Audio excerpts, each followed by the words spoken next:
Bom, estamos de volta, hoje aqui recebendo o Gustavo Renault, o escritor aqui. Estamos batendo um papo bem legal aqui sobre relacionamento, tragédias e fatos, ocorrências da vida no geral, né?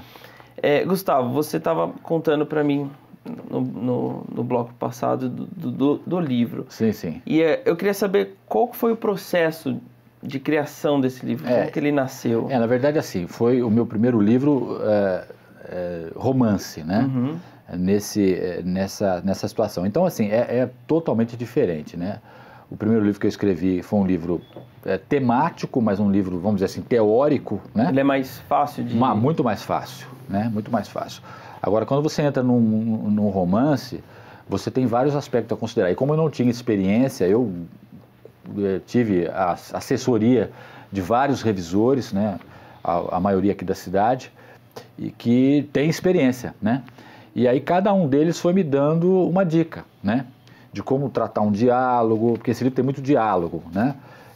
Então, assim, como escrever os diálogos, como você inserir personagens, como você não deixar nenhum personagem sem um final, né?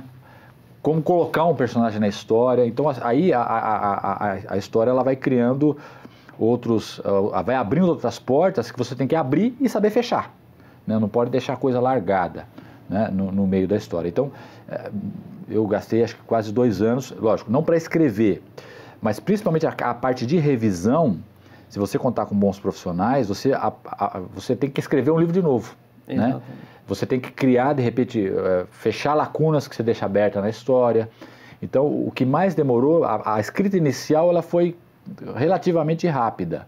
Acho que eu demorei, sei lá, uns 6 meses, né? Para fechar a história toda. Agora, mas para você fechar e virar um livro, no meu caso, foi mais de 1 ano, né? Porque você manda para um revisor, ele fala, tá aqui, tem que fazer isso, então...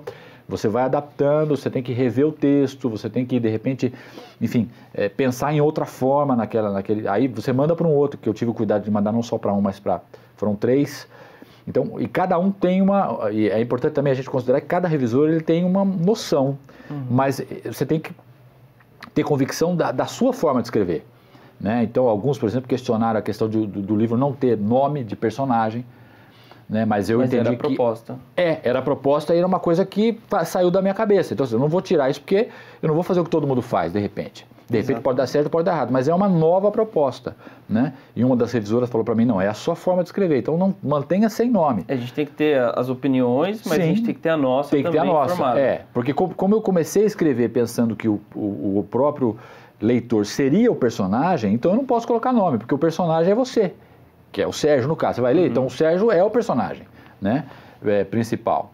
Então, nenhum dos personagens tem nome, né? Tem o enfermeiro, tem os amigos, tem a esposa, tem o policial, tem o vizinho, mas nenhum deles tem nome. Tem vários personagens. Você adapta para a sua rotina, para a sua realidade. Para a realidade da história, mas nenhum dos personagens tem nome. Então isso é uma coisa que, a princípio, eu tive uma certa dificuldade em relação aos revisores, mas que foi a minha linha de conduta, porque eu acreditava que era assim que tinha que ser, né?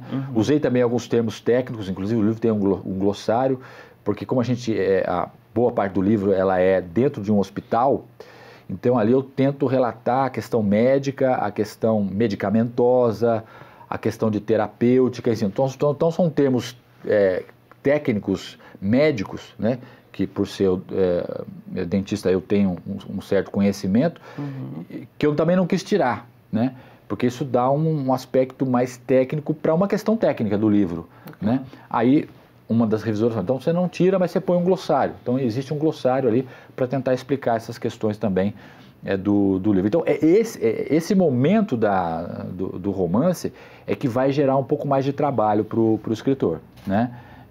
Quando, logicamente, você quer aperfeiçoar aquilo que você escreve. Porque se fosse colocar o que eu tinha de começo, seria um livro muito mais enxuto, muito mais cru, com algumas falhas de personagens, né?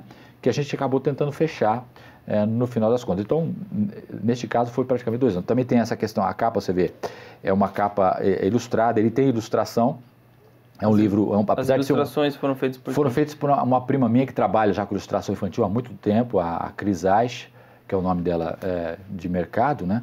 Ela trabalha em São Paulo, trabalha por grandes companhias em São Paulo, então, só que ela falou assim, olha, eu nunca ilustrei um romance para adulto, mas aí eu passei para ela os originais e ela conseguiu extrair, ficou bem bacana as ilustrações que ela fez em relação ao personagem, a esposa, né, a questão da árvore, enfim, então tudo isso faz o adulto também viajar um pouco como uma criança na imagem que ele extrai da imagem que tem no livro. Então, também tive o cuidado de fazer algumas ilustrações, porque eu achei que seria interessante, né, ela, como ilustradora, extrair né, do livro, do texto escrito, uma imagem para o adulto também poder viajar um pouquinho. Então, lúdico um pouco. Igual uma criança viaja numa ilustração que existe na maioria dos livros infantis, né? Então ela fez, inclusive, tudo em aquarela, que é o que ela faz, de fato, né? É lógico, o miolo é em preto e branco, mas a capa dele ficou bem bacana porque é uma aquarela que ela fez e ficou bem legal, foi muito bom. Ficou bonito mesmo. Quando a gente recebeu o livro, a gente...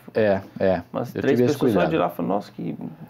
Então não é comum, né, um romance de adulto ter ilustração, né? Mas também foi uma convicção que eu tinha, eu vou fazer um livro com ilustração, porque eu acho que a gente também pode sonhar, né? O adulto também pode viajar na imagem. E para a gente sair também do padrão. Do padrão, né? A gente pode criar o nosso e fazer uma coisa diferente. Isso. Então agora o livro foi lançado em julho, né? E agora é esperar o feedback, porque o principal responsável do sucesso ou não de um livro é o leitor, né? O leitor é que vai dar o feedback e a partir do feedback do leitor é que a gente vai traçar aí qual seria a nossa próxima estratégia em relação à vida de escritor. Você já tem alguns planos futuros? Na verdade, eu já tenho um outro livro pronto que se encaixa, porque esse livro ele começou a partir de um outro livro que os dois eram juntos. E aí, como a coisa começou a aumentar, a crescer muito, você separou. Um dos revisores falou, separa, faz um, e aí que é esse, que conta a história, e depois o outro vem explicar melhor os aspectos que este personagem passou. Então o outro livro é um livro mais explicativo, né? É um livro que tenta sedimentar mais aquilo que o leitor conseguiu extrair desse livro aqui, né? Então ele já está inclusive na revisão, na primeira revisão, ele já está praticamente pronto. Lógico que eu vou dar um tempo para lançar, porque esse vai ter que fazer o efeito dele, né? E depois o leitor, se ele quiser entender mais essa questão do propósito e tudo, ele já tem um outro que vai complementar.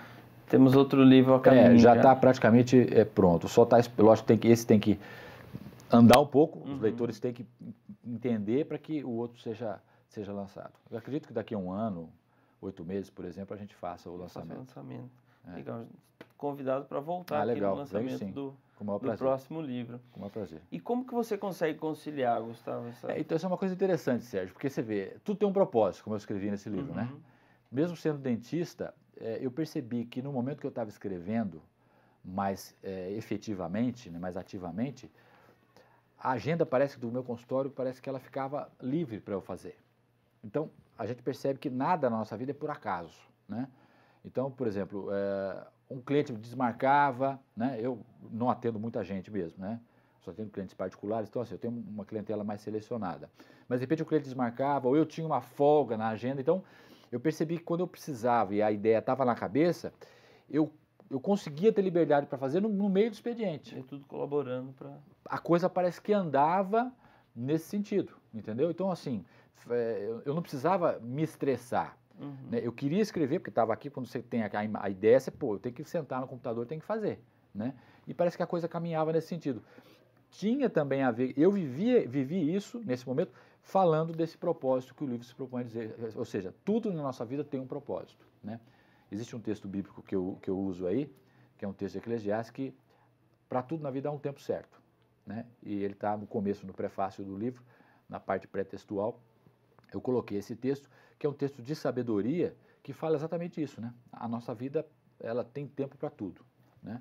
E naquele momento que eu estava escrevendo, eu percebi que realmente eu estava sendo preparado um tempo para que eu pudesse fazer aquele trabalho que eu tinha como objetivo. E é engraçado que a Bíblia é tão antiga e tão atual ao mesmo tempo, né? Essa é a ideia, tanto do primeiro livro quanto deste, né? Trazendo um romance, princípio de sabedoria da Bíblia, entendeu? Contemporaneizando isso para a nossa realidade, para o homem pós-moderno, né? Então, nesse aspecto, a minha intenção é trazer realmente toda essa vivência desse livro milenar, né? Para que o homem moderno fale, não, realmente existe sabedoria nesse livro, né? E você pode aproveitar, entendeu? É uma coisa que a gente pode realmente aproveitar para a nossa vida. Legal, Gustavo.